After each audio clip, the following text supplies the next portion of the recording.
Bom dia, boa tarde, boa noite. Estamos aqui novamente no canal Máquina de Guerra, Filosofia Política da Educação, para irmos para o nosso segundo vídeo da série, que faz uma leitura da obra Democracia e Educação do filósofo John Dewey. No primeiro vídeo, nós nos debruçamos sobre os 2 primeiros capítulos da obra e hoje iremos discutir o capítulo 3, denominado A Educação como Direção, e o capítulo 4, Educação como Crescimento. Relembro que no nosso vídeo anterior apresentamos, talvez, os 2 grandes temas, do início do Democracia e Educação, que foram o fenômeno educacional e a educação escolar. E hoje nós estamos diante do capítulo 3 e 4, que, penso eu, eles são relativamente tranquilos, e ainda estão nessa fase da obra, onde o Dewey está apresentando as suas ferramentas de trabalho. Eu penso que o termo é esse, E aí o que nós temos, assim, quais são os principais conceitos aí presentes, no capítulo 3 e no capítulo 4. Conceito de direção, que é importante, Conceito de significação, também útil e bem explicado. E, por último, de imaturidade. Eu veria, pelo menos, dessa forma, Porque o próprio termo crescimento, que é bem citado, ele está diretamente ligado a esses aos quais eu já me referi. Então, comecemos assim pelo principal, O que o Dewey entende por direção? Ele vai colocar, que, diferentemente de outras espécies, ou dos animais, um recém-nascido ou uma criança, ele não sobrevive quando abandonado. Ele não sobrevive sem a tutela de outro, Então, não há como escapar, da atitude de dirigir, de conduzir, de guiar a conduta das crianças. Este é o primeiro ponto. E essa, digamos, direção, ela se dá pelas chamadas ordens de atividade. Ou seja, tu estabelecer um foco para a criança, esse foco, ou seja, é um gerenciamento de espaço, e tu coordenar, a vivência nesse espaço, ou seja, uma organização temporal. Ou seja, a direção, ela se dá pela gerência de tempo e pela gerência de espaço. Quem faz essas gerências? Os mais velhos. Logo, a direção, ela é um processo social. Mas é interessante que quando a gente vê esse termo assim, à luz de 2026, a gente pode pensar nessa direção de uma maneira coercitiva, quase que autoritária. E o Dewey vai colocar que não, Nenhuma direção é completamente externa. Sempre nós dependemos daquele para o qual nós nos dirigimos. É um processo assim de compartilhamento dessa conduta, É um processo interativo, um processo de mútuo apoio, Ou seja, aquele que nós dirigimos, ele tem que cooperar com a nossa direção, senão o processo de condução ele não acontece satisfatoriamente. O autor ele vai citar o exemplo do presidiário, Tu pode encarcerar um sujeito, mas tu não pode introduzir nele o arrependimento, Esse é um termo muito interessante. Ao mesmo tempo, ele vai colocar, né, que práticas vigentes à época no âmbito educacional, como a punição, a humilhação, o vexame, a censura, ou mesmo os castigos físicos, eles não são efetivos no processo de educação e de direção social, né? Eles são temporários e eles não modificam a mentalidade. Então, esse é o primeiro ponto. O que é direção?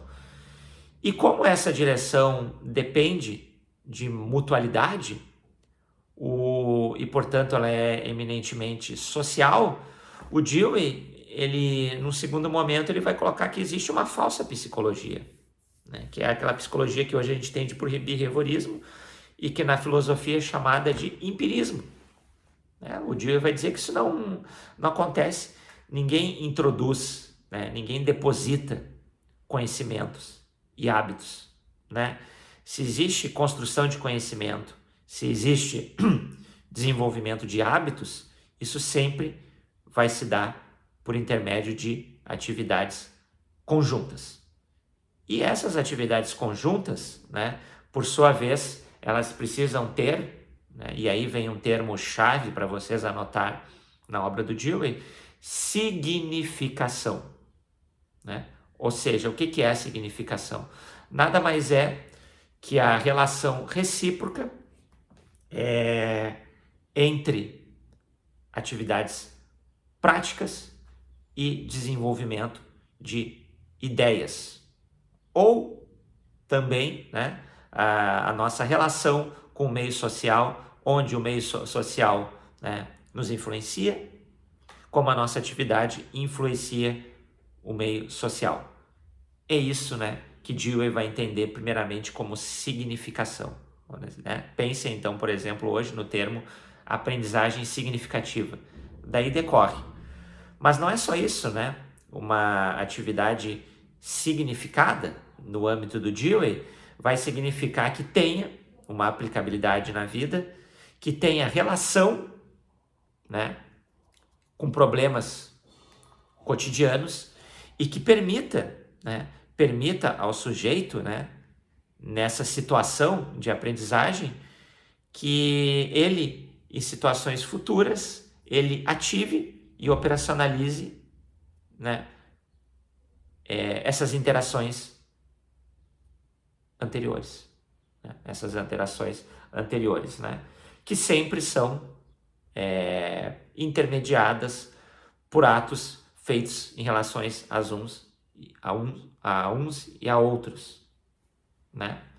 Então, o que significa, né? Significação está totalmente ligada a processos sociais e a dinâmicas interativas, né?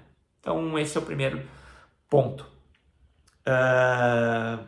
E é interessante, né? É interessante que a sociedade, nessa perspectiva interativa, né? E de novo, temos que colocar o Dewey e temos que colocar a obra em 1916, né? Onde essa contínua significação e esses processos produtivos, né, e qualitativos de interação da sociedade com a natureza, que vai permitir o avanço tecnológico e social, que eram moedas muito fortes à época, né? Inclusive o termo dominação da natureza, que o Dewey usa, né, sem nenhum problema na sua consciência, né, porque eram termos da época, né?